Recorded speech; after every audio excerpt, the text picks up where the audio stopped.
Every single day we're faced with so many decisions that we have to make. Like right now, you're deciding as to whether you should watch this video or just scroll on. Wait. Hold on, hear me out. Right now you're deciding as to whether you should watch this video or scroll on by. Well, I want to tell you that if you do decide to watch this video, I'll make the rest of the decisions that you have to make today a little bit easier. That's my promise. I hope you'll keep me to it. Stick around.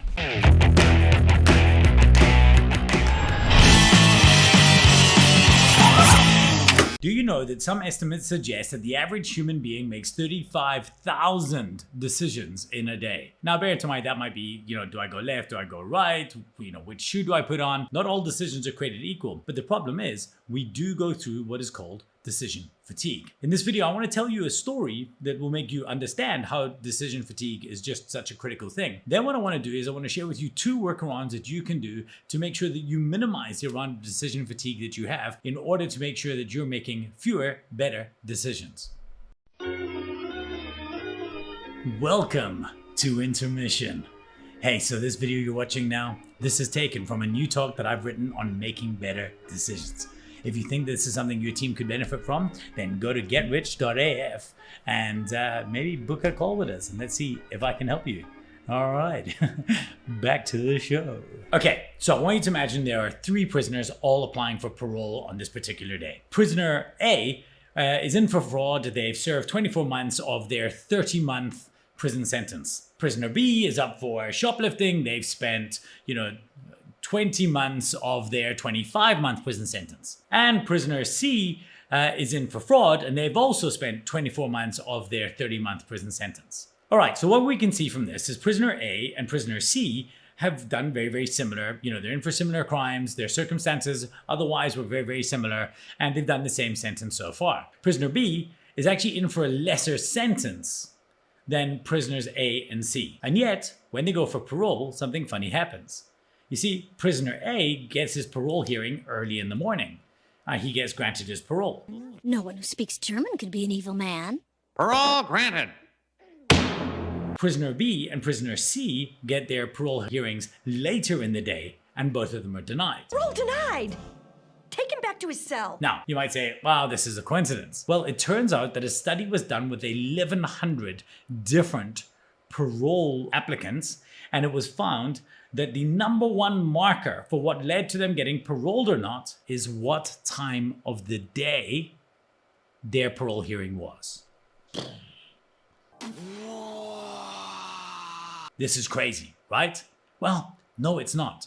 You see, as this fantastic graph from the Decision Lab shows, the more decisions we have to make, the worse we get at making them. All right, so what do we learn from this? Well, we learned 2 things. Thing number 1 is that we have to make less important decisions. And thing number 2, we should really be doing the important decisions first. And that's what I want to share with you today. So, how are we going to solve for this? Well, the first thing I want to do is I want you to imagine that I've given you an allocation of decision dollars. You've got 35,000 decision dollars to make. This is the amount of dollars you can spend on every single decision. Excellent. Now, the problem is, depending on how important or big the decision is, you're going to spend more dollars on it. So deciding, which shoe to put on in the morning, that's going to cost you, $1, maybe $10. But deciding on the direction of your business in this financial quarter or this financial year, well, that's going to be a whole bunch of, your decision dollars you got to spend. You want $500?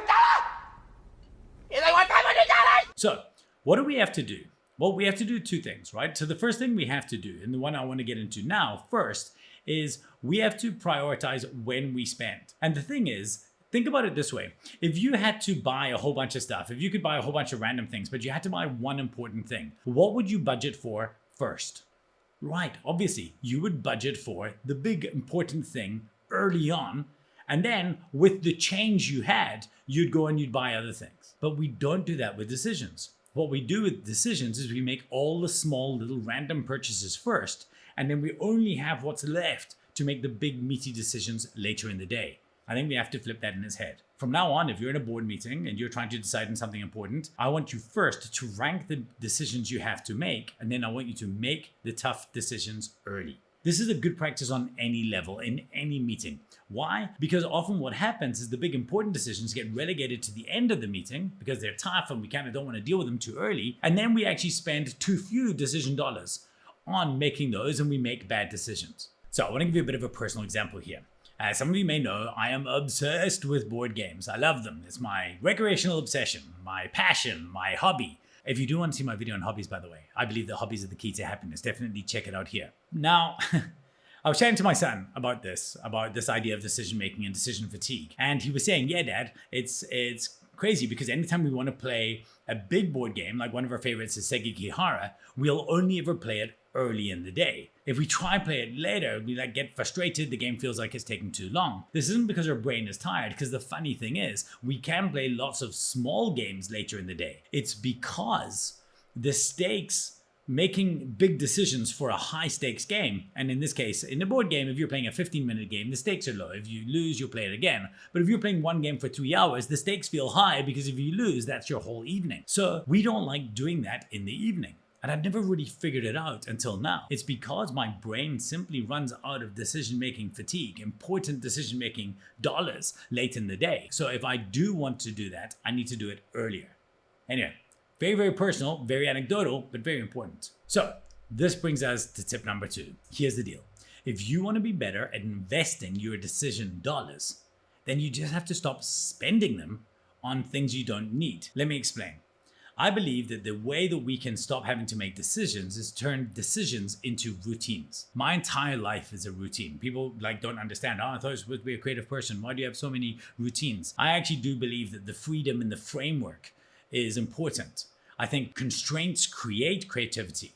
And I think part of the reason for that is that not everything is a decision. We've heard of Zuckerberg, not wearing different shirts every single day because they don't want to have to make a decision. I don't wear different shirts every day. I wear black shirts, 1, because I like black shirts, 2, because it actually does make less decisions, and 3, because it's very, very efficient for if I have to record extra takes and videos and talks and things. However, for the most part, it's a very, very good idea.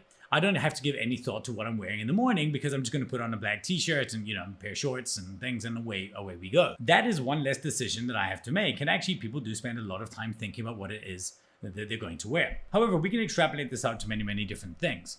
I recently did a video on why I think that your calendar is your most important productivity tool. And that is because I think that to-do lists are the Devil?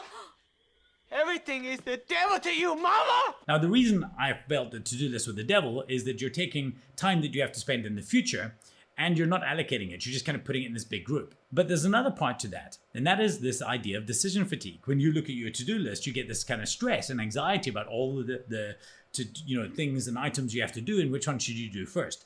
The big one. But what if that was just not a decision? What happens if every time you knew that future you had a task to do, all you did was simply allocated time in your calendar for it?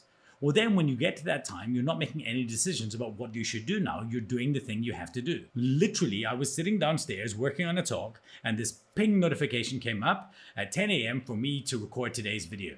I'd had a bunch of the notes that I wanted to make. I got up and I came here to record it. It wasn't a decision for me. I just had to do it. There's so many things we can do by not making them a decision. I shave. I should start recording videos on Wednesdays, not Tuesdays, because I shave on Wednesdays and Sundays, right? There's a whole bunch of things that they're just not a decision. I have a routine around which days I do intermittent fasting. I have routines around how I end my showers.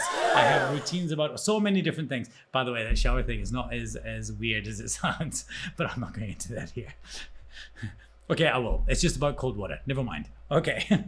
So we have routines. I have routines for literally everything in my life. And the best thing about it is once something has been plotted into a routine, once it is a system, at this point I will do X. Then I no longer have to spend any decision making on it. I never decide to go to gym. I never decide to go and train. I don't even have to decide when I have my board game days because they're all preset, allocated in my diary. Now, you may say that this makes my life feel very, very boring and dull. It's not. What it means is that all the time that is planned for is great. And everything else, the little gaps in between, are where I get to spend my decision dollars. As such, I believe that I get to make more meaningful decisions with that time. So that's it for you. There are 2 things I want you to think about today. Number 1, you got to swallow the frog. If you have big decisions to make them early in the day.